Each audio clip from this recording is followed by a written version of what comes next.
Welcome back, everyone. Great to be with you. What another beautiful opportunity to connect to the Zohar, to connect to the daily Zohar together. We are setting our intention, setting our consciousness, knowing that really that's the most important part of our study is setting everything up. That's what allows for everything to flow. That's what allows for us to receive the great benefit that is available to us through our study and through our connection.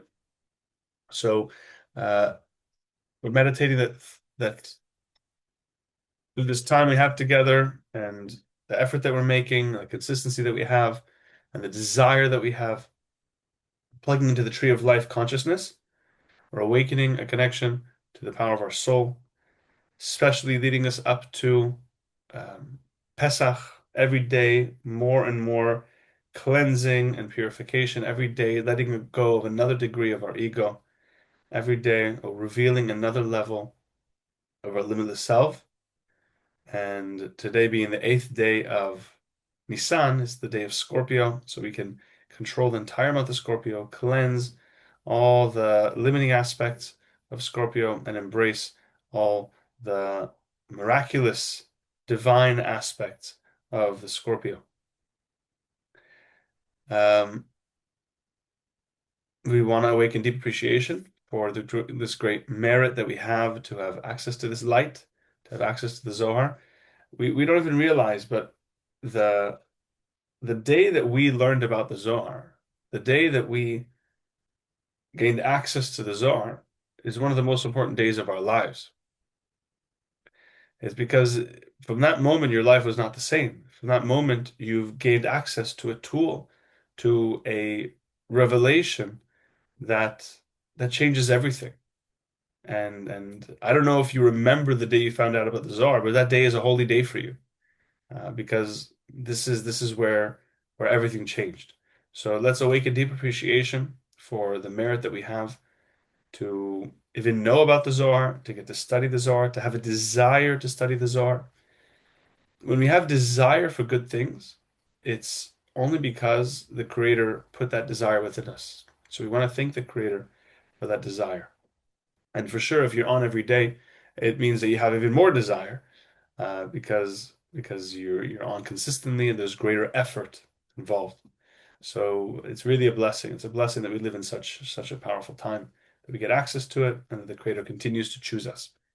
I will mention, I forgot to mention earlier, but for those who have changed your clocks recently, the UK is now going to change the clock. So starting next week, we'll be back to your normal schedule. If your schedule has been changed, by your own clock change, next week we're changing our clock, so things will line up. I'll try and post that. I don't know if it affects Australia. I'm not sure. Um, if you haven't changed your clock, or you aren't changing your clock, oh yeah. If you haven't changed your clock already, then I don't know how our clock change will affect you. Um, but anyway, we're changing our clocks this Saturday night. Okay, so prayer of the Ari to open up our hearts, to draw all this support.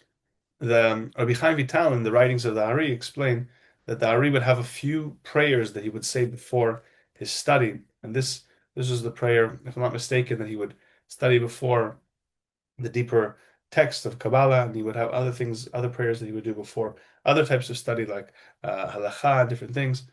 Um, but when the Kabbalist composes a prayer, it's it's not just a nice prayer to say. It's not just nice words. It actually it has to do with it's based on spiritual worlds.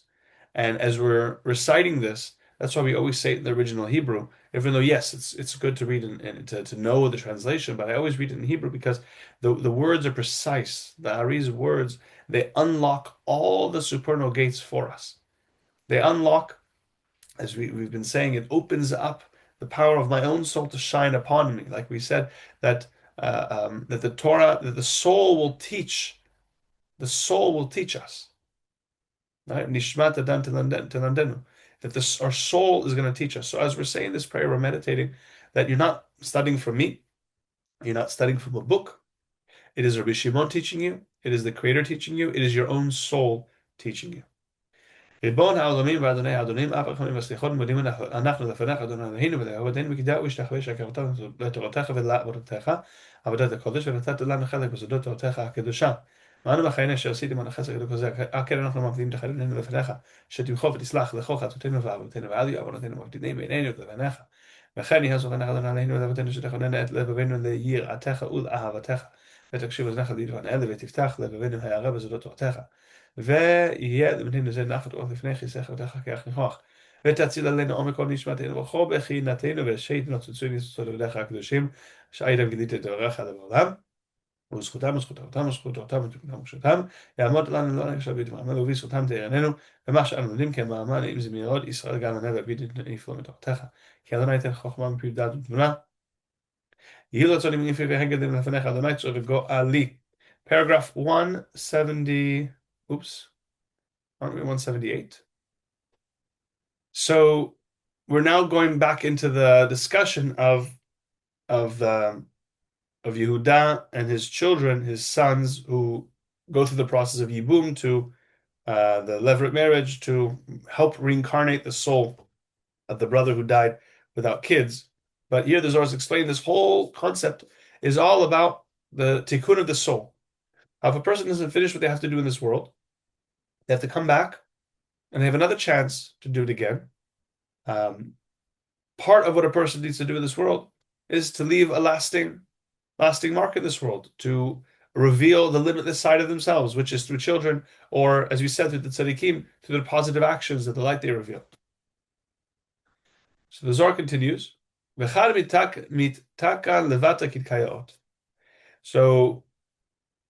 we read in 177 how the soul reincarnates and it corrects these two issues of one is that it's when the person dies in this physical world, they're cut off from the limit themselves, but also they still need to do correction. So the Yibum, the brother marrying the dead husband's wife and having children with her for the intention of doing the reincarnation and helping the soul connect to its limit itself, connecting back to its immortal nature, then that helps with that. Now, by the way, just mentioning again, this is not something that is practiced anymore. In order for the soul to reincarnate, in order for the person to who didn't manage to finish what they do, there are other things that the Kabbalists have instituted instead that help with this process. But just to know practically, we don't do this anymore. So when this whole process through reincarnation occurs, they are now the soul after its perfection is praised in the spiritual worlds, in the world to come.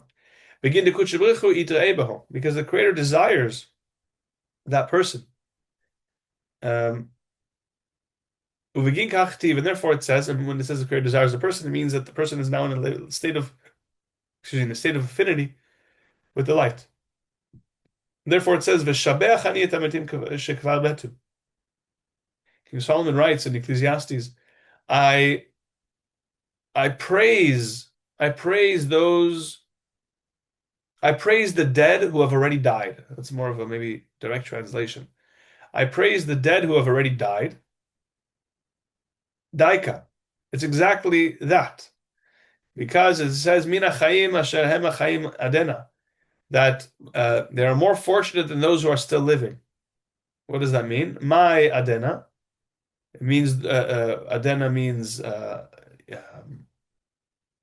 it's those who reincarnate and they return back to a young life. Let's say a person lives to an old age in a previous life, but they didn't manage to finish everything they have to do. Then they'll have to reincarnate and come back as a baby, right? They'll have to start from youth again. It says, as Sarah says, when she hears that she can get pregnant, she tells the Creator, now that I'm old, how am I going to be young? Right? Edna means young. It means, he says, am I to have enjoyment, which also has a an aspect of the translation, but it means Sarah was saying to the Creator, "How am I supposed to get pregnant when I'm so old?" Also, Sarah didn't have a womb, so it says that she was healed to be like a young woman again. Ch'tiv yashuv limei alumav, which means that when a person reincarnates, they return back to their days of young because they are now once again a baby, right? So this verse that we read from Ecclesiastes, right? Um, here. So it says that I praise the dead who have already died, which means imagine a person dies, reincarnates, and then they still don't finish what they have to do, right? So it's the dead who have died, right? Now this person dies again and reincarnates a third time. So how the Creator gives us many chances to fulfill our tikkun, to correct our souls. 179. וטוב בשניהם את אשר עדן לא היה, אשר לא ראה את המעשה הרע אשר נעשה תחת השמש. Quoting a verse from Ecclesiastes. Is that the next verse? Possibly. Happier and happier than either are those who have not yet, it's the next verse, who have not yet come into being and have not witnessed the miseries that go under the sun. What does that mean? It means that they haven't. Happy are those who have not yet come into being, but again, this word aden, which means young, meaning they haven't reincarnated again. He didn't return back to his days of youth, meaning he didn't reincarnate. So happy are those who don't need to reincarnate, who don't need to correct themselves through reincarnation, because they already finished what they had to do in a previous life. In that life, the current life, they finished everything. They don't have to come back. And they don't have to go through the pain of correction, of paying for the past, because when a soul reincarnates, then it has all the baggage from previous life, which means all the negativity that soul still hasn't cleansed comes back to that person, and they have to go through the process of cleansing it, all the lessons they have to learn, all the good they have to reveal. All that burden is put on that next incarnation. So if a person finishes what they have to do, it's better. And they don't have to go through all that again. Right? Imagine having to be a baby again, right? Where no one understands you. Imagine having to and you can't express yourself. Imagine having to be a teenager, right? Everyone has difficult times in life. Imagine having to go through, even old age again, right? It's very uncomfortable for the soul every time we reincarnate into this world, because it's like you learn so much, you evolve so much, you change so much, and then you're starting from square one again. So it's actually not fun. People say, "Oh yeah, if I don't finish it, don't worry, I'll come back next life." That's not really what you want. Beginning because if we don't finish what we have to do, the Creator will always create a space for us to finish our tikkun, to correct ourselves in this world. Oh, excuse me. If you finish what you have to do, then the Creator gives you a place in the world to come, which means you don't have to be here. Your soul remains in the endless and is part of the collective souls of perfection that are still helping, that are waiting / helping the rest of humanity to complete the correction. Okay, paragraph 180. And this is the last paragraph of this chapter. Tachas come and see. Maktiv, what does it say? It says, I see the wicked who are buried. As we've learned, meaning that they had to come back and reincarnate, meaning they were negative in the past life and they had to come back. Reminding ourselves negative doesn't mean evil, that we terrorists and murderers. Evil represents our own selfish nature. Every person who reincarnates, who has some aspect of tikkun, it's because they have an aspect of their own selfish nature to correct. People want to get very complicated when it comes to tikkun. Oh, maybe I was this in my past life, I was that in my past life. What do I need to correct?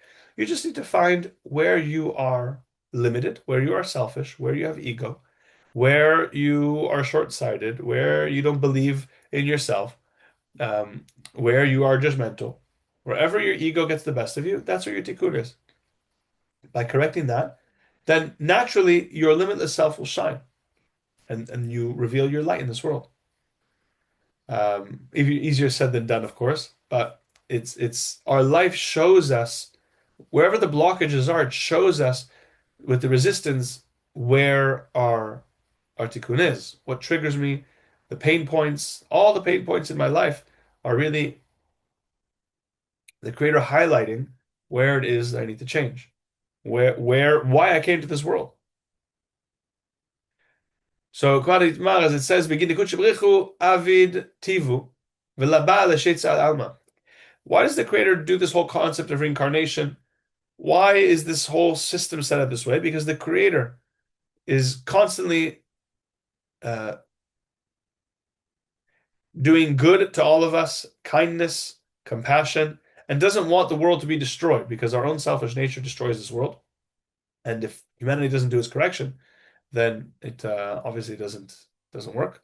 As we've learned, all the ways of the Creator are with truth and with justice.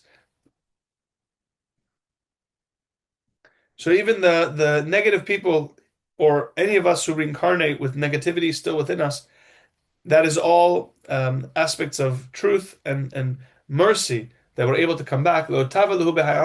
In order for us, even for the most negative people, to have a chance to experience the endless light after their correction. Both in this world and the world to come. Right? No one is meant to suffer. No one is meant to, um, right? This whole concept of punishment and hell, it doesn't exist from the Creator's perspective because the Creator is not interested in punishing. It's not even in, there's no concept of the Creator to punish someone. The Creator only wants good for every soul. A soul might need to go through a painful situation, but it's not punishment. It's actually the path the person gets stronger and changes. It's actually the path that, um, right? People think that hell is a punishment. Hell is not punishment. Hell is actually mercy. Why? Because it gives a person a chance to cleanse the harsh klipot and negativity that the person might have acquired by living in this world and following their selfish nature and their ego. And it's a power wash to remove as much of that as possible before they come back into this world. Because if they had to bring all that back into the world, they would never complete their tikkun. Hell is mercy. Hell is what cleanses the harsh, caked on gunk and mud that we layer on in this world so that we can continue with our tikkun, or so that a soul doesn't have to reincarnate. Sometimes the soul has to go through 1 second of hell just to go a little power wash quickly, and then stay in the endless world. Sometimes they need a lot of cleansing, right? The what would be the opposite of mercy would be having no way to correct, right? The fact that we have a way to correct is merciful and is truth, and a person will always. What is truth and justice? It means that you don't just leave your past behind; you always have to deal with it as well, right? Um, it's not like you just, oh, I leave this job and I start a new job, right? I leave this life and I start a new life. I leave this relationship, I start a new relationship. And everything is in the past, right? That's the old me, that's the old life. I don't have to deal with it. It doesn't follow me anywhere. Your tikkun will follow you anywhere, right? Everything is all with truth and is all just. Happy is the portion of the righteous, the tzaddikim, that they walk on this path of truth.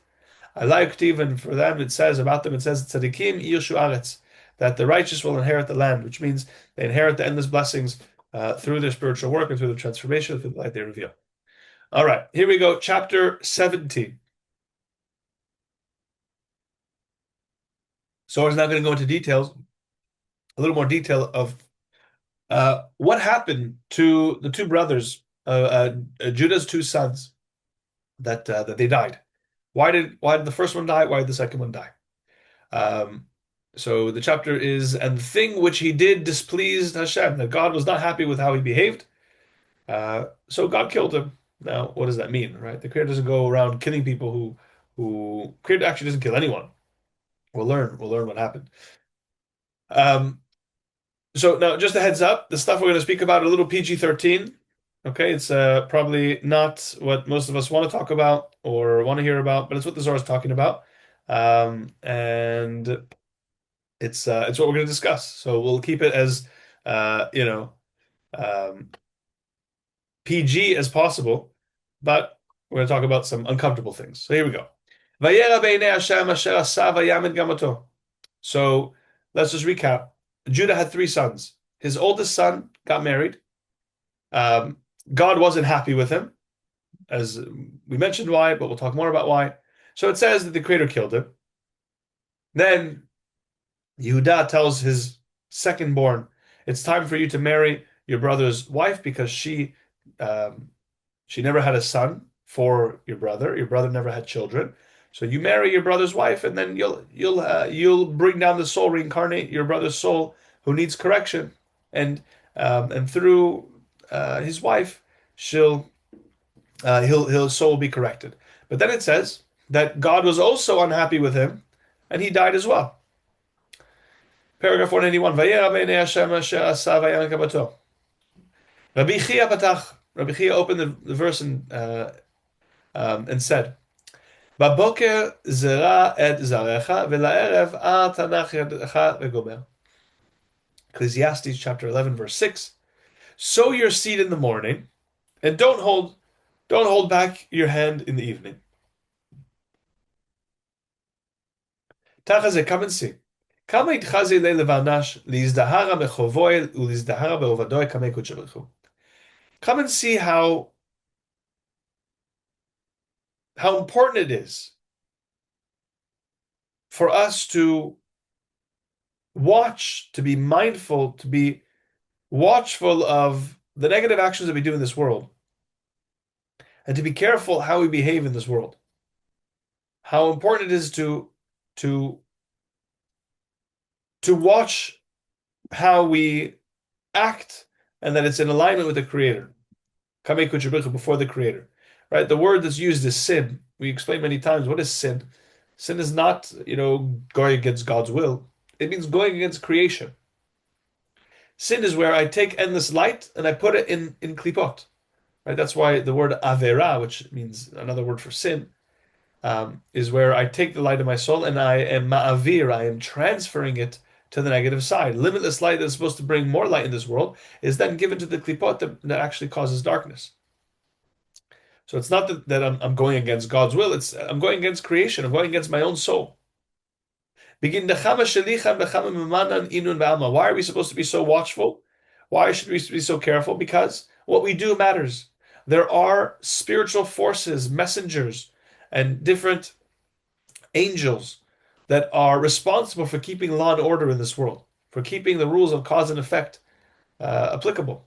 Din Aslan, Aslin Vishatyan, Vishaitan, these forces, they hover and they float around this world. They are constantly everywhere. And they see the actions of humanity. And they testify, they bear testimony about the person's actions. And all these actions are written in a book. Everything is recorded, right? I don't think they didn't have cameras and anything back then to use that analogy, but everything's written in a book or everything's filmed. You're on camera. You're 24/7. There are forces watching you. Even though you think you're going to do a negative action or a selfish action that no one sees, or have a selfish thought that no one could see, everything is accounted for. All of our actions and all of our thoughts and all of our words, they all count. The angels and the Creator sees everything. Now, why does that matter? Paragraph 182. It matters because there is cause and effect in this world, right? And the truth is, every negative action brings down darkness in this world, and therefore the fact that it is accounted for, it also gives me a chance to transform it. 182.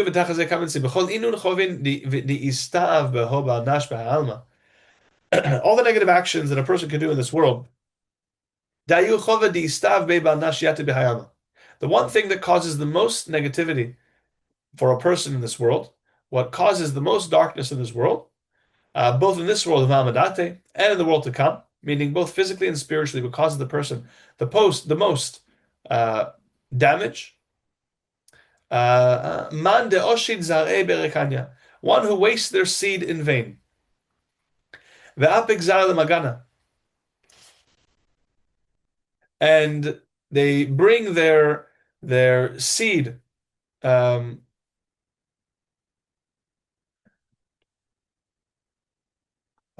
One who wastes their seed freely, bida or beragla, right? The Zohar is saying whether with their hand or with their foot or in any other way that causes them to spill seed, v'istav be, and it causes them to be impure. Kama datamar, as it says, ki lo el chafetz resha ata lo yigur chara. Ki lo el chafetz resha ata lo yigur chara. So as it says in Psalm 5, verse 5, you are not a God who desires wickedness. The Creator does not desire wickedness or selfishness. Evil cannot abide with you. A person with selfishness, when a person is selfish, they are detached, they are lacking affinity with the light of the Creator. They are separate from the light. So a person who, and Zohar will make it clear, a person who partakes in actions like wasting their seed, or specifically wasting their seed, it is one of the things that creates the greatest separation and block between themselves and the light. 183. We'll explain, right? A lot of people have religious beliefs about it, but the Zohar is explaining it's not about religious. It has to do with affinity with the Creator. Beginda, therefore, la'al befargoda, v'lachame sever ape atik yomin. So the Zohar now describes what are the negative effects or experiences a person who acts in this way, what happens to them spiritually. It says that their soul cannot enter behind the curtain of the Creator, which means they're not able to connect to the light, and they don't see the face of ancient days, which means they are atik yomin, ancient days. They are basically detached from the light, or at least having close connection to the light. As we've learned, just as it says here, that the Creator does not desire wickedness. It says that the son of Judah, the son of Judah, was evil in the eyes of God. It uses the same word, ra, which means evil or negativity, or we also explain it's an acronym for ratzon atzmi, my desire to receive, my selfish desire. So when a person is selfish, because the essence of the Creator is pure light and sharing, when a person is selfish, they are in complete disaffinity with the light. Therefore, it says, "Yedechem damim maleu." It says uh, your hands are stained with blood or with crime.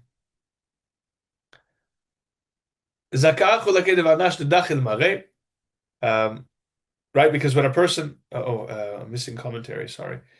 Here, Rav Shimon says that when we, before here, when it says that Judah's son was evil in the eyes of God, he uses the same word, that a person doesn't see the face of God, and also here because he was connected to his selfishness and he expressed that, he was also disconnected from God. So when it says that a person, their hands are full of blood, it represents someone who wastes their seed in vain with their hand. Happy is the portion of a person that always has awe for the Creator, fear for the Creator. It always has the Creator in mind and desires to connect to the Creator. And is protected from evil ways. And they always purify in their ways. And they're always occupying themselves with the fear of their master. Fear, we know, whenever the Zohar uses the word yirah, which is translated as fear, we're not talking about fearing God because God is so great and He's going to punish me. I fear disconnecting from the great source of light. The word for fear also comes to the word to see. When I see the Creator's greatness, I'm in awe of the Creator's great light. Let's just do one more paragraph. Paragraph 184. When it says in the morning, sow your seed in the morning. We've explained this verse that it means to